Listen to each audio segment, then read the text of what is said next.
Hello મિત્રો, કેમ છો બધા? મજામાં? વિદ્યાર્થી મિત્રો, આજે આપણે મોસ્ટ આઈએમપી ક્વેશ્ચન કેમિસ્ટ્રીના બીજા ભાગ એટલે કે સેમેસ્ટર 2 ની અંદર આવતા બધા મોસ્ટ આઈએમપી ક્વેશ્ચનની વાત છે આપણે કરવાની છે. વિદ્યાર્થી મિત્રો, હજી સુધી ચેનલને સબસ્ક્રાઇબ ન કરી હોય તો ચેનલને સબસ્ક્રાઇબ કરી દેજો અને તમારા મિત્રો સુધી આ વિડિયોને પણ શેર કરી દેજો. મેં આની પહેલા સેમેસ્ટર 1 ના વિડિયો છે, મતલબ એના આઈએમપી ક્વેશ્ચનનો વિડિયો છે મેં બનાવી ચૂક્યો છું. એ તમે અહીંયા આઈ બટનમાં અથવા તો હું એના ડિસ્ક્રિપ્શન બોક્સની અંદર એની લિંક તમને આપી દઈશ. તમે એના વિડિયો પણ મેળવી શકશો. અને હા વિદ્યાર્થી મિત્રો, અહીંયા હું જે તમને ક્વેશ્ચન આપું છું એ બોર્ડની અંદર પૂછાવાની ગેરંટી છે, એ 100% છે વિદ્યાર્થી મિત્રો. છે એવા જ ક્વેશ્ચન મેં અહીંયા તમને લીધા છે. અને વિદ્યાર્થી મિત્રો, આમ કહેવા જઈએ તો તમારા બોર્ડની અનુલક્ષીને અહીંયા હું જે ક્વેશ્ચન આપું છું એ તમારા ક્વેશ્ચન કરી નાખવાના. હું તમને ગેરંટી તો એટલી આપી શકું કે આમાંથી ક્વેશ્ચન છે તમને આમાંથી પૂછાઈ શકશે જ.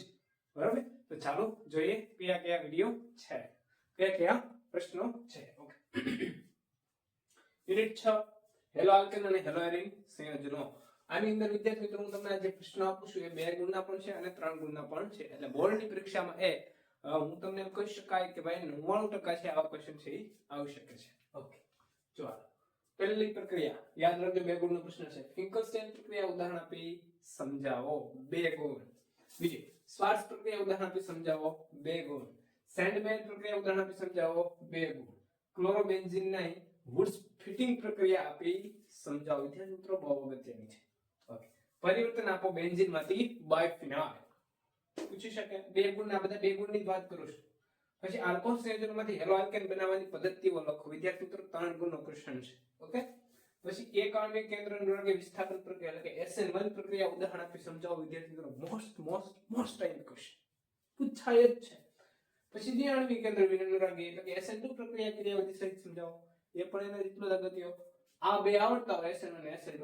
પછી મેં એના પછીનો પ્રશ્ન લખ્યો છે આલ્કાઇલહાઇડની SN2 અને SN1 ક્રિયાવિધિનો તફાવત આપો, તો તમને એ આવડી જાય. એ પણ વધારે અગત્યનું છે. CCl4 ના ઉપયોગો તથા તેનાથી થતા નુકસાન જણાવો, 2 ગુણ. ટ્રાઇક્લોરોમિથેન ના ઉપયોગો તથા તેનાથી થતા નુકસાન જણાવો. આવા જે પાછળ આપણને આપ્યા છે અમુક પોલીહેલોજન સંયોજનો એના ઉપયોગો છે તમને પૂછી શકે છે. બીજું કોઈડો છે નંબર 4 અને 6 આઈએમપી છે. સ્વાધ્યાયમાં 7મો અને 8મો પ્રશ્ન છે એ તમારા માટે અગત્યનો છે. વિદ્યાર્થી મિત્રો, સર પાઠ નંબર 6 ના આઈએમપી ક્વેશ્ચન જોઈએ. હવે જે પાઠ નંબર 7 ના જો. વિદ્યાર્થી મિત્રો, પાઠ નંબર 7 આલ્કોહોલ, ફિનોલ અને ઇથર સંયોજનોની અંદર આ પાઠમાંથી વિદ્યાર્થી મિત્રો 4 ગુણનો ક્વેશ્ચન, 3 ગુણનો અથવા 2 ગુણનો પ્રશ્ન છે એ પૂછાઈ શકે છે.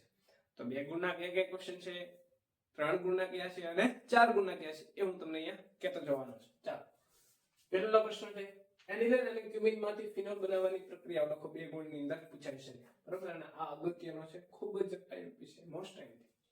ઇથેનોલના એસિડ ન્યુટ્રલની ઇથિન મેળવવાની ક્રિયાવિધિ લખો. વિદ્યાર્થી મિત્રો, ઘણી વાર પૂછાવાનો પ્રશ્ન છે, 4 થી 5 વાર બોર્ડમાં પૂછાઈ ગયો છે. રેડી? પ્રોપેનમાંથી હાઇડ્રોબોરેશન ઓક્સિડેશન દ્વારા પ્રોપેન વનોલ બનાવવાની પ્રક્રિયાઓ લખો. IMP question. ફિનોલ ઉત્પાદનની પ્રક્રિયાઓ લખો. Very most IMP question. Kolbe અને રિમર-ટીમાન પ્રક્રિયા ઉદાહરણ આપી. વિદ્યાર્થી મિત્રો, આ ક્વેશ્ચન ઘણી વાર પૂછાઈ ગયો. કોલ્બે પ્રક્રિયા અને રિમર-ટીમાન પ્રક્રિયા બંને બહુ બધી. ફિનોલની નાઇટ્રેશન અને બ્રોમિનેશન પ્રક્રિયા લખો. આઈપી. ઇથર સંયોજનનું વિલિયમસન સંશ્લેષણ ઉદાહરણ આપી સમજાવો. Very most important. એનિસોલની જુદી જુદી ફ્રીડુકા પ્રક્રિયાઓ જણાવો. ફિનોલમાંથી નીચેના પદાર્થોની બનાવટના માત્ર સમીકરણ લખો.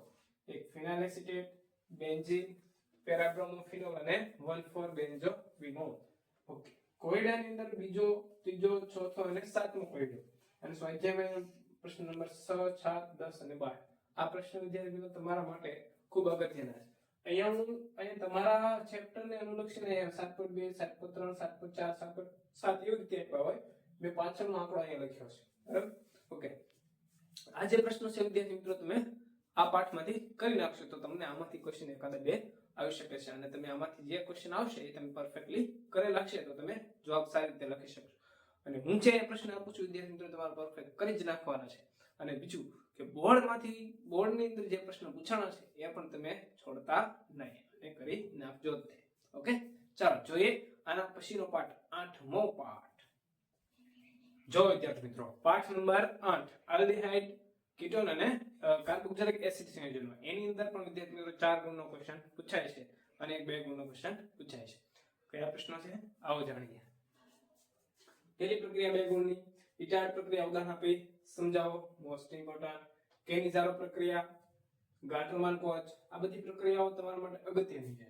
તો ટૂંક નોંધ લખવાની છે. ટોલેન્સ કસોટી અને ફેલેન કસોટી. આની પહેલા આપણે આલ્કોહોલ સંયોજનો ફિનોલ મિથર જોયું, એમાં પણ એક કસોટી રહી ગઈ, યાદ રાખજો, એ લખી દેજો.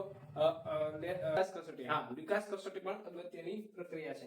પછી હેલ-વોલહાર્ડ જેલેન્સ્કી પ્રક્રિયાઓ, પછી પ્રક્રિયા સમજાવો. થેલિક એસિડમાંથી થેલેમાઇડ બનાવવાની પ્રક્રિયા, આલ્ડિહાઇડ અને કીટોન, વુલ્ફ કિસ્નર અને ક્લેમેન્સન રિડક્શન પ્રક્રિયા. વિદ્યાર્થી મિત્રો બહુ અગત્યની છે એ પ્રક્રિયા.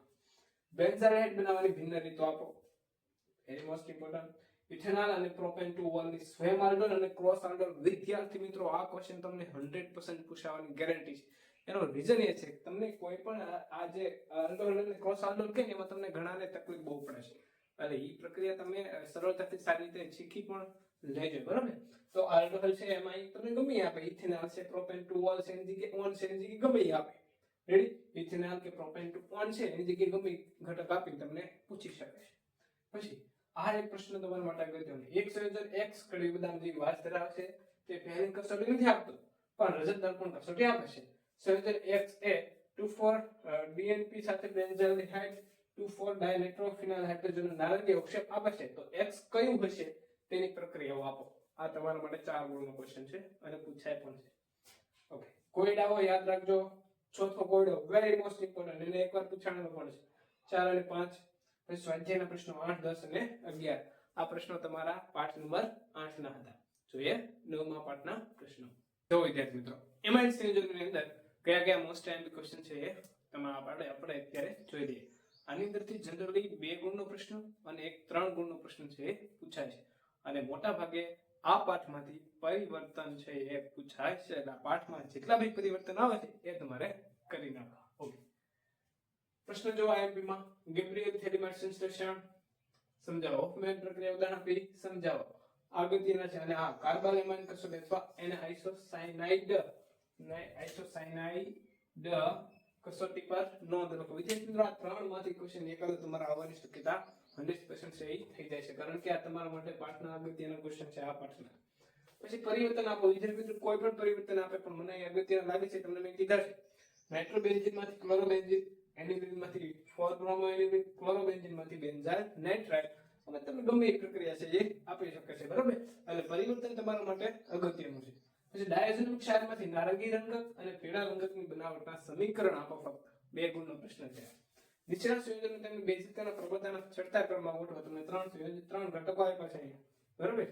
3 ઉદાહરણ આપ્યા છે, 3 એમાં 3 ઘટકો છે. આને તમારે બેઝિકતાના ક્રમમાં ગોઠવવાના છે. એટલે કે આ 1, 2 અને 3, પહેલામાં 3 છે, બીજામાં 3 છે, ત્રીજામાં 3 છે, એને ચડતા ક્રમમાં છે ગોઠવવાના છે. 3 ગુણનો પ્રશ્ન છે. કોયડાની અંદર બીજો, ચોથો અને પાંચમો તો ખૂબ જ અગત્યનો છે. સ્વાધ્યાયમાં ત્રીજો, ચોથો, 7મો, 8મો અને 10મો આ પ્રશ્નો છે તમારા માટે આ પાઠની અંદર આઈએમપી છે. જેવી ગણોમાં 2 ગુણનો જ ફક્ત પ્રશ્ન પૂછાય છે. કયા 2 ગુણના પૂછાય છે એની વિશે આપણે માહિતી મેળવીએ. ખાંડ અને સ્ટાર્ચમાંથી ગ્લુકોઝની બનાવટની માત્ર સમીકરણ આપો. મેં તમને કીધું આ પાઠમાં ફક્ત 2 ગુણનો પ્રશ્ન પૂછાય છે. એ પ્રશ્ન છે. પ્રોટીનનું વિકૃતિકરણ સમજાવો અથવા એના કારણો આપો, એવું પણ પ્રશ્ન પૂછે છે. ગ્લુકોઝમાં આલ્ડિહાઇડ સમૂહની હાજરી દર્શાવતી પ્રક્રિયાનું સમીકરણ નિપજના નામ સાથે લખો. વિટામિન સંયોજનનું વર્ગીકરણ સમજાવો. આણ્વિક આકારના આધારે પ્રોટીન સંયોજનનું વર્ગીકરણ સમજાવો. ગ્લુકોઝમાં CO અને પ્રાથમિક OH સમૂહની હાજરી પુરવાર કરતી પ્રક્રિયાઓ લખો. બધા જ પ્રશ્નો 2 ગુણના. તફાવત આપવાનો છે. DNA અને RNA નો, એમાં ગમે આ પૂછી શકે. કાર્યશીલ પૂછી શકે અને બંધારણીય પૂછી શકે, બરાબર. ગોલી પ્રોટીન અને રાસાયણિક પ્રોટીન. ઓકે, એમિનો એસિડનું વર્ગીકરણ લખો. ન્યુક્લિક એસિડ બંધારણના આધારે બંધારણીય ઘટકો વિશે ચર્ચા કરો. પછી એમાઇલો પેક્ટિક અને એમાઇલોજ વચ્ચેનો તફાવત આપો. સ્વાધ્યાયની અંદર યાદ રાખજો, પહેલો, 8મો, 17મો, 19મો, 20મો, 22મો અને 25મો એટલા પ્રશ્નો છે વિદ્યાર્થી મિત્રો. આમાંથી ક્વેશ્ચન તમને આવી શકે છે, પૂછાઈ શકે છે.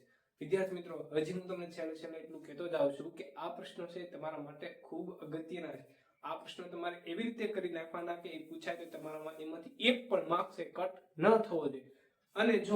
અને બાકીના જે બીજા પ્રશ્નો છે એ તમારે એટલીસ્ટ જોઈ તો લેવા ના જ તે, ખાલી જેથી કરીને આમાંથી અન્ય પ્રશ્ન પૂછાણો આની સિવાય તો એ તમે લખીને આવી શકતા હોવા જોઈએ અને બીજા પ્રશ્નો પણ જોઈ શકવા જોઈએ. વિદ્યાર્થી મિત્રો, તમારી બોર્ડની પરીક્ષા માટે જે આવનારી છે એના માટે બધાને best of luck, all the best અને સારા એવા માર્ક્સ લાવે એવી હાર્દિક શુભકામનાઓ સાથે જય હિન્દ. આવજો. આપણે આના પછીના અન્ય લેક્ચરની અંદર પાછા ફરી મળીશું.